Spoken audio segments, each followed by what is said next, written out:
Mary Celeste সেই রহস্যময় জাহাজ যা সমুদ্রের বুকের গভীরে হারিয়ে গেছে 1872 সালে। যখন এটা আবিষ্কৃত হয় তখন এর মধ্যে ছিল সব কিছু, কিন্তু কোথাও ছিল না ক্রু। কেন? তাদের কি ঘটেছিল?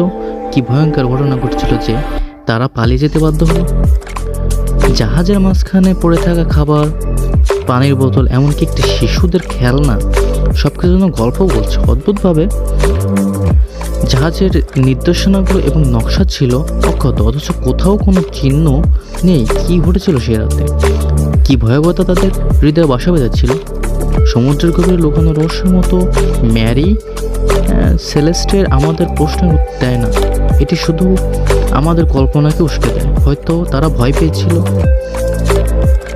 হয়তো তারা কিছু দেখেছিল যা আমাদের কল্পনার বাইরে।